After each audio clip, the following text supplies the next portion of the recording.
Boa tarde, de volta a esta tribuna.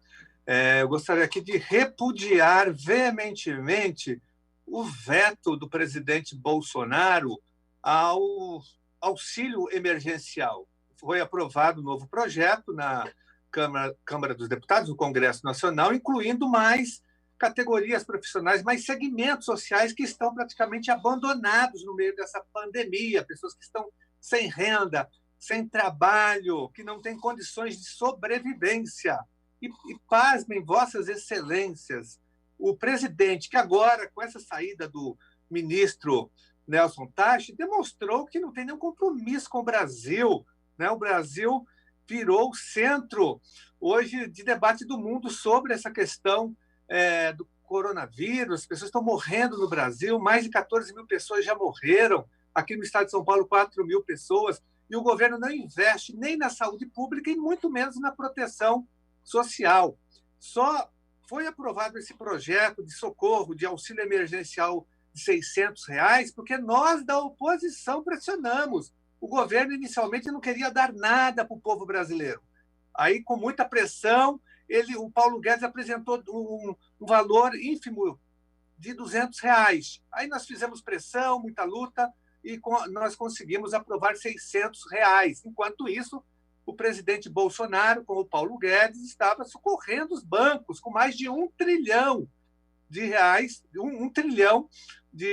para a liquidez dos bancos. Um absurdo total, e para o povo nada. Aí nós conseguimos aprovar. Só que vários segmentos ficaram de fora desses R$ 600. E nós aprovamos emendas ao projeto, incluindo outras categorias e outros segmentos importantes, como, por exemplo, nós aprovamos no Congresso Nacional a inclusão dos professores eventuais, dos professores que ficaram abandonados, por exemplo, aqui pelo Estado, pelo governo Dória, os professores categoria O, sem contratos, categoria V e S.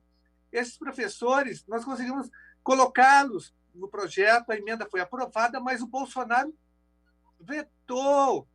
Esses professores estão abandonados pelo Dória e agora pelo Bolsonaro também.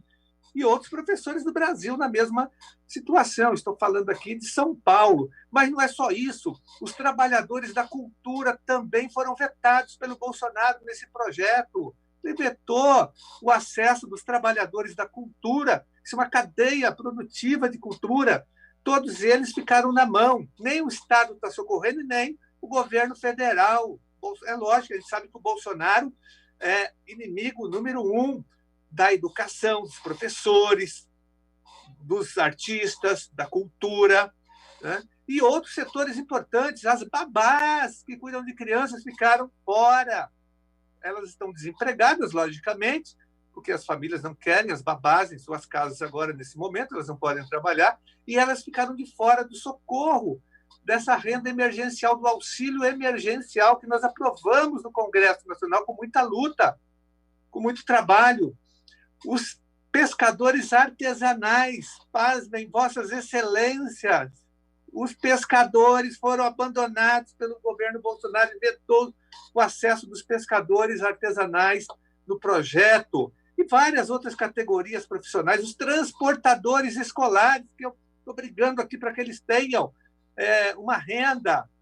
Presidente do projeto, já denunciei exaustivamente, tanto os terceirizados, que foram demitidos pelo Dória, como também os que prestam serviços para as escolas públicas, para as escolas do Estado e para as escolas municipais. Esses também foram vetados aqui, não tem nenhuma ajuda estadual, nenhuma proteção social estadual, nem municipal, nem o Bruno Covas, e quando nós conseguimos colocá-los na renda emergencial, o Bolsonaro vetou esses trabalhadores, os trabalhadores dos aplicativos também, que não estão conseguindo trabalhar, taxistas que estão sem trabalho, que não têm, com isolamento social, eles não conseguem trabalhar corretamente, passam por muitas dificuldades. Várias categorias profissionais, vários segmentos de trabalhadores foram vetados nesse projeto da renda emergencial, do auxílio emergencial que nós aprovamos no Congresso Nacional. Isso é um atentado contra os trabalhadores.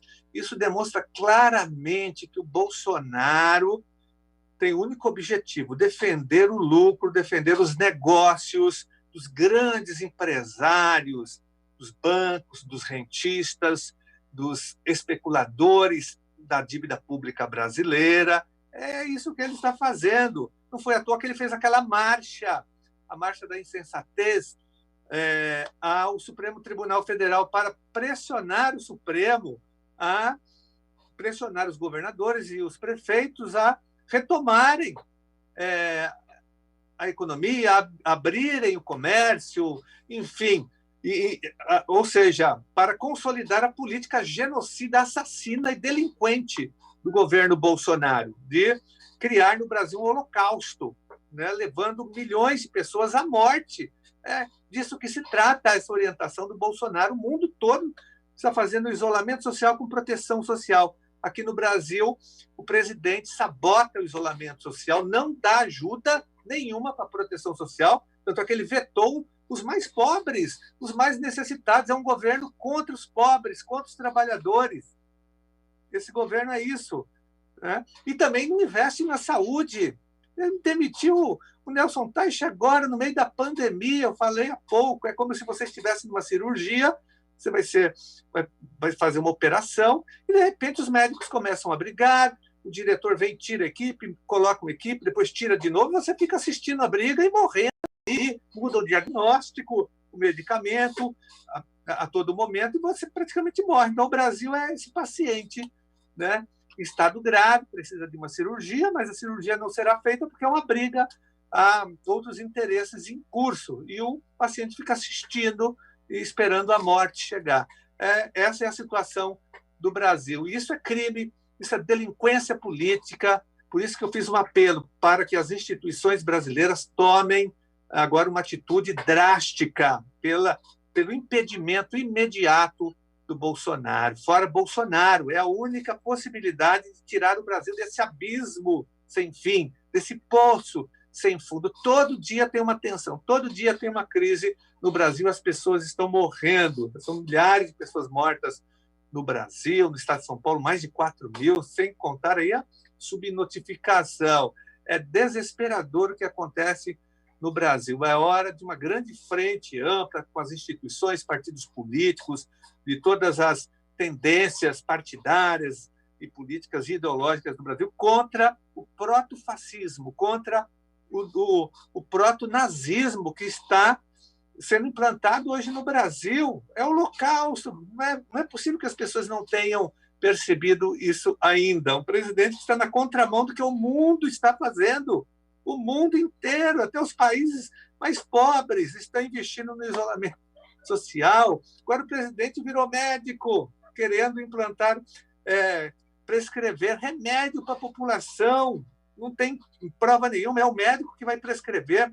A cloroquina pode salvar a vida de uma determinada pessoa, mas pode matar uma outra, depende da condição de cada pessoa. É o médico que vai decidir, o presidente não pode colocar cloroquina, mas eu não sei qual é o interesse dele nessa cloroquina. Não sei se ele fez uma compra aí da Índia que ele tinha ventilado e agora ele tem que justificar isso. Ele aprovou uma medida provisória estranha, apresentou ontem uma medida provisória tanto quanto duvidosa, que vai anistiar a punição de gestores, de autoridades públicas durante a pandemia. Talvez seja uma medida provisória para que ele mesmo se livre de algum tipo de punição. Mas isso não vai acontecer, o Brasil não está tolerando mais isso.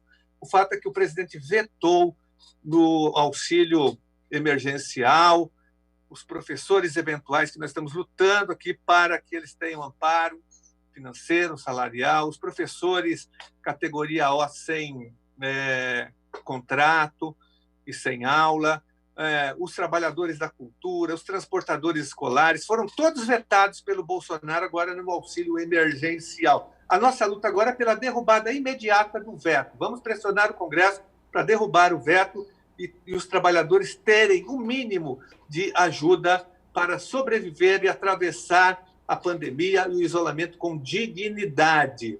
Fora Bolsonaro, fora Bolsonaro. Essa é a palavra de ordem hoje do Brasil e, diria, do mundo, porque ele também representa uma ameaça no mundo, uma ameaça sanitária, porque o Brasil pode Para concluir, contaminar os outros. deputado.